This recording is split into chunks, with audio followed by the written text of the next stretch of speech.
ప్రతి విషయం మీద ప్రజలను మభ్యపెట్టి అబద్ధాలను నిజాలుగా భ్రమింపజేస్తూ దుష్ప్రచారం చేయడం చంద్రబాబు నాయుడు గారి నైజం అనేసి మరోసారి నిరూపించబడింది.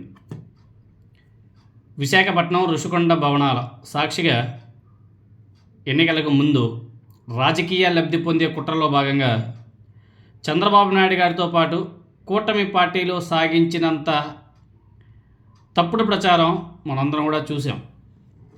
జగన్ ప్యాలెస్లు అన్నారు, జగన్ కట్టడాలు అన్నారు, కోట్ల రూపాయలు తగలబెట్టేసి జగన్మోహన్ రెడ్డి గారు ప్యాలెస్లు కట్టుకున్నాడు, తన వైఫ్ కోసం కట్టుకున్నాడు, తన భార్య కోసం కట్టుకున్నాడు, విలాసవంతమైన జీవితం గడపడానికి కట్టుకున్నాడు అని చెప్పేసి ఏ విధంగా దుష్ప్రచారం చేశారో దేశవ్యాప్తంగా చూశారు ప్రజలందరూ కూడా.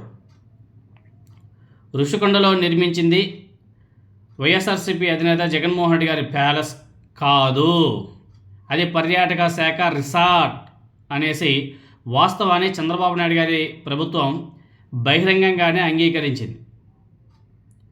అవాస్తవాలను అడ్డుగోలుగా ప్రచారం చేసి ఆనాడు వాటి పునాదుల మీద అధికారంలోకి వచ్చినటువంటి ఈ కూటమి దాదాపు 1.5 సంవత్సరం పాటు ఋషికొండ భవనాలను అసలు దాని మీద పట్టించుకోనే లేదు, విస్మరించింది. ఇప్పుడు అది వైఎస్ జగన్మోహన్ రెడ్డి గారి ప్యాలెస్ కాదు, పర్యాటక శాఖ రిసార్ట్ అనేసి నిజాన్ని ఒప్పుకొని వాళ్ళు మాట్లాడుతున్నారు. అయితే ఇంతకాలం తాము సాగించినటువంటి తప్పుడు ప్రచారాన్ని కప్పిపుచ్చుకునేందుకు ఋషికొండ భవనాలను ప్రైవేటుకు కట్టబెట్టేందుకు డిప్యూటీ సీఎం పవన్ కళ్యాణ్ని ముందు పెట్టి చంద్రబాబు నాయుడు గారు ఒక పెద్ద డ్రామా ఆడిస్తున్నాడు అనేసి కొన్ని సిచ్యువేషన్ చూస్తుంటే చాలా స్పష్టంగా అర్థమవుతుంది. చంద్రబాబు నాయుడు గారి డైరెక్షన్లో ఋషికొండ భవనంలో పవన్ కళ్యాణ్ గారు తన నట కౌశల్యాన్ని చూపించాడు నిన్నంతా కూడా. ఉప ముఖ్యమంత్రి హోదాలో హోందాగా వ్యవహరించాల్సినటువంటి పవన్ కళ్యాణ్ గారు రియల్ యాక్షన్, ఒక డ్రామా సన్నివేశాలను రియల్గా కొనసాగించాడు. దానికి సంబంధించి నిన్న ఉదయం నుంచి సాయంత్రం వరకు ఒక సినిమాలాగా సాగిపోయింది. విశాఖపట్నం పోయిన వారం అంతా కూడా విశాఖపట్నంలో కూటమి నాయకులు బాగా బీభత్సంగా హడావుడి చేశారు. పవన్ కళ్యాణ్, లోకేష్, చంద్రబాబు నాయుడు గారు ముగ్గురు కూడా బీభత్సంగా హల్చల్ చేశారు. ఎవరు కూడా స్టీల్ ప్లాంట్ గురించి ఒక మాట కూడా మాట్లాడలేదు. విశాఖపట్నంలో పవన్ కళ్యాణ్ కూడా జనసేన పార్టీ సమావేశంలో పాల్గొనేందుకు ఆయన కూడా వచ్చాడు. సేనాతో సేనాని అని చెప్పేసి ఏదో ప్రోగ్రాం పెట్టి వాళ్ళ ఎమ్మెల్యేలతో పెద్ద మీటింగ్ పెట్టి మాట్లాడుకున్నాడు. నిన్న సడన్గా ఋషికొండ మీద గత వైఎస్ఆర్ కాంగ్రెస్ పార్టీ ప్రభుత్వ హయాంలో నిర్మించినటువంటి అద్భుతమైన పర్యాటక భవనాలను పరిశీలించేందుకు వెళ్ళాడు పవన్ కళ్యాణ్. అక్కడ తన సినీ నటనా చతురతను ప్రదర్శించాడు. మామూలు గుడి కాదు. అద్భుతంగా నిర్మించినటువంటి ఈ భవనం మీద గతంలోనూ ఏడుపు ప్రదర్శించినటువంటి పవన్ కళ్యాణ్ మరోసారి అదే కంటగింపు కొనసాగించాడు. మరోసారి అంటే ప్రతిపక్షంలో ఏ విధంగా అయితే వ్యవహరించాడో అధికారంలోకి వచ్చిన తర్వాత కూడా సేమ్ అలాగే వ్యవహరిస్తున్నాడు. లక్షల్లో కోట్లలో కరెంటు బిల్లు వస్తుందని చెప్పేసి ఆరోపణలు చేశాడు. ఋషికొండ భవనాలు వాడుకలు లేవు, కానీ వాటికి కరెంటు బిల్లు బీభత్సంగా వస్తుందంట. కోట్ల రూపాయల కరెంటు బిల్లు వస్తుందంట. అంటే వీళ్ళ హయాంలో కరెంట్ ఛార్జెస్ పెరిగినట్లే కదా. మరి ఋషికొండ భవనాలు అవి వాడుకలో కూడా లేవు కదా, మరి వాటికి ఎలా వస్తుంది బిల్లు? అంటే ఈ కూటమి ప్రభుత్వం ఏం చేస్తుంది లోపల అనేది కూడా ఒకసారి ఆలోచన చేసిన అవసరం ఉంది. అదేవిధంగా 450 కోట్లతో నిర్మించినటువంటి భవనం పాడైపోతుందని చెప్పేసి రాగాలు తీస్తున్నాడు ఈ పవన్ కళ్యాణ్.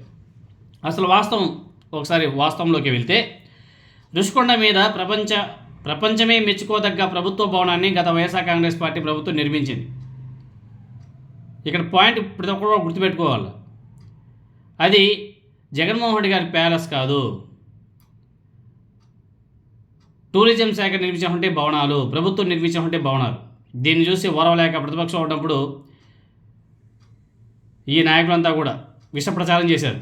పర్యాటకానికి ప్రపంచ చిరునామాగా మార్చాల్సిన ఈ భవనాన్ని ఇప్పుడు ఈ కూటమి ప్రభుత్వం ప్రైవేట్ పరం చేసేందుకు కూడా కుట్రపడుతుంది. మరమ్మతుల పేరుతో భారీగా దోచుకునేందుకు పన్నాగం కూడా మొదలుపెట్టేసింది. ప్రైవేటుకి ఇస్తున్నట్లు నేరుగా చెబితే వ్యతిరేకత వస్తుందని చెప్పేసి గ్రహించినటువంటి చంద్రబాబు నాయుడు గారు ఫస్ట్ పవన్ కళ్యాణ్ గారిని అక్కడ పంపించి ఒక డ్రామా సృష్టించి అక్కడ పెచ్చులు ఊరుతున్నాయి, అవి ఊడుతున్నాయి, ఇవి ఊడుతున్నాయి అని చెప్పేసి ఒక డ్రామా క్రియేట్ చేశారు. ఆ డ్రామాల నుంచి దాన్ని ప్రైవేట్ పరం చేసే దిశగా కూడా అడుగులు వేస్తున్నారు. ఏదైతే రాజధాని పేరిట వేల కోట్లతో అమరావతిలో తాత్కాలిక భవనాలు నిర్మించినటువంటి చంద్రబాబు నాయుడు గారు కేవలం 450 కోట్లతో ప్రపంచ స్థాయి ప్రమాణాలతో వైఎస్ జగన్మోహన్ రెడ్డి గారు ఆనాటి వైసీపీ ప్రభుత్వం నిర్మించినటువంటి రుషికొండ భవనాలను చూసి అవాక్కయ్యారు. అందరూ కూడా అద్భుతంగా నిర్మించారని చెప్పేసి గతంలో చంద్రబాబు నాయుడు గారితో పాటు పవన్ కళ్యాణ్ కూడా మాట్లాడాడు. వీళ్ళు అధికారంలోకి వచ్చిన కొత్తల్లో కూటమి అధికారంలోకి వచ్చిన వెంటనే ఈ భవనాలను పరిశీలించినటువంటి మంత్రులు, ఆ పార్టీ నేతలంతా కూడా అద్భుతం అని చెప్పేసి పొగిడారు. అమరావతి తాత్కాలిక భవనాలు, రుషికొండ నిర్మాణాల వ్యయాలను బేరీజు వేస్తూ నిపుణులు కూడా ప్రశంసించారు. మేధావులు చంద్రబాబు నాయుడు గారు సాగించిన దుబారా వ్యయం మీద ఒక చర్చ కూడా నడిచింది ఆనాడు. దీంతోనే రుషికొండ భవనం అద్భుతం కాదని నిరూపించేందుకు కుట్ర బలి ప్రారంభించేశారు నిన్నటి నుంచి. గత ఏడాదిన్నర కాలం పాటు ఖాళీగా రుషికొండ భవనాలను ఉంచేశారు. ఇప్పుడు నాసిరకంగా నిర్మించారని చెప్పేసి విమర్శలు మొదలుపెట్టేందుకు స్కెచ్ కూడా వేశారు. పవన్ కళ్యాణ్ అక్కడికి వెళ్ళి చూసినప్పుడు లోపల సీలింగ్ విరిగి పడినట్లుగా చూపించారు. ఆ వీడియోలను ఒకసారి బాగా పరిశీలిస్తే బరువైన సీలింగ్ నాసిరకంగా ఉండడం వల్ల పడిపోతే 90 డిగ్రీల కోణంలో సరిగ్గా కిందికి పడుతుంది, కానీ అదేందో విచిత్రంగా ముక్కలుగా ఎక్కడో 180 డిగ్రీలో పోయి పడ్డాయి.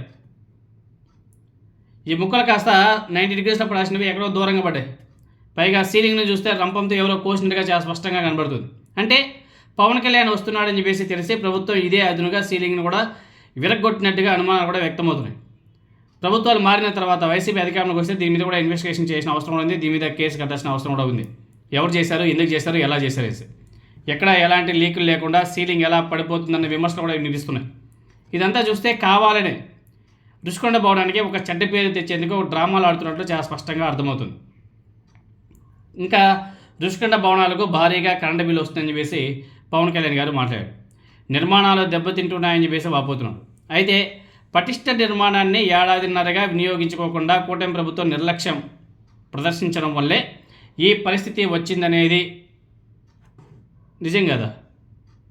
ఆ భవనం ఖాళీగా ఉన్నప్పటికీ కరెంటు బిల్లు రాకుండా ఉంటుందా అని చెప్పేసి అధికారులు కూడా మాట్లాడుకుంటున్నారు. అయినప్పటికీ అది కూడా వైఎస్ఆర్ కాంగ్రెస్ పార్టీ ప్రభుత్వం తప్పేనని చెప్పడం చూస్తే అబాండాలు వేసేందుకు ఎంత దిగజారుడు రాజకీయాలు చేస్తున్నారో చాలా స్పష్టంగా అర్థమవుతుంది వీటిని చూస్తేనే. ఏదో విధంగా వైసీపీ మీద బండ మోపేయాల, ఇంకా మరమ్మతుల పేరుతో ఎవరికో ఒక కాంట్రాక్టర్కి వల్ల అక్కడ నుంచి కోట్ల రూపాయలు దండుకోవాలి. ఇది వీళ్ళు చేసే వ్యవహారం. మొన్నటికి మనం చూసాం ఏపీ సిఆర్డీకి మళ్ళీ 120 కోట్లు ఏమో శాంక్షన్ చేసినట్టుగా సిఆర్డీఏ భవనానికి. ఇలా 1, 2, 3 చెప్పుకుంటూ పోతే బోల్డ్ అని చెప్పుకోవచ్చు. ఇంకా వైజాగ్ వెళ్ళాడు, కానీ వైజాగ్లో నుంచి ఎక్కడ కానీ ఆ విశాఖ స్టీల్ ప్లాంట్ గురించి ఒక మాట మాట్లాడలే. స్టీల్ ప్లాంట్ గురించి ఒక మాట మాట్లాడలే. అక్కడికి వెళ్ళిన తర్వాత కూడా జగన్ నామస్మరణ చేశారే తప్ప వీళ్ళ ప్రభుత్వం ఏం చేస్తుంది, తర్వాత ఆ రుషికొండ భవనాన్ని ఏ విధంగా ఉపయోగించుకోవాలనేసి కూటమి ప్రభుత్వం 3 మంత్రులతో ఒక కమిటీని కూడా ఏర్పాటు చేసింది. 3 మంత్రులతో వాళ్ళు దాని మీద పరిశీలన చేసి దాన్ని ఏ విధంగా ఉపయోగించుకోవాలో చెప్తారంట. ఇంక అదొక విచిత్రం. ఆల్రెడీ 1.5 year అయిపోయింది, ఇంకెన్ని సంవత్సరాలు పడుతుందో ఏమో అనేసి ప్రజంతా కూడా నవ్వుకుంటున్నారు. ఆ 3 మంత్రుల పేర్లు ఒకసారి గమనిస్తే పర్యాటక శాఖ మంత్రి కందుల దుర్గేష్, ఆర్థిక శాఖ మంత్రి పయ్యావుల కేశవ్, సాంఘిక సంక్షేమ శాఖ మంత్రి డోలా శ్రీ బాల వీరాంజనేయులతో ఒక బృందాన్ని ఏర్పాటు చేశారు. పర్యాటక శాఖ ప్రత్యేక కార్యదర్శి దీనికి కన్వీనర్గా వ్యవహరిస్తాడు. ఈ రిసార్ట్ని ఏ విధంగా ఉపయోగించుకోవాలో నిర్ణయం తీసుకోవడానికి మంత్రుల బృందం ప్రభుత్వానికి సిఫార్సులు సమర్పించాలని చెప్పేసి ఉత్తర్వులు ఇస్తారంట. ఆల్రెడీ చంద్రబాబు నాయుడు గారు ఫిక్స్ అయిపోయింటాడు మెంటల్గా ఏం చేయాలా ఏందనేసి. ఇంకా బ్యాడ్ నేమ్ రాకూడదు కాబట్టి ఇలా సర్కిల్ వేసుకుని తిప్పుకుంటా వచ్చి మళ్ళీ లాస్ట్కి ఫైనల్గా వాళ్ళకి అనుకూలంగా వాళ్ళకి నచ్చినట్టు మార్చేసుకుంటారు. అదే మంత్రుల బృందం పరిశీలన చేసి ఇచ్చామంటే స్టేట్మెంట్స్ అని చెప్పేసి చెప్పేస్తారు లాస్ట్కి. భలే ఉంటుంది వీళ్ళ రాజకీయాలు మాత్రం.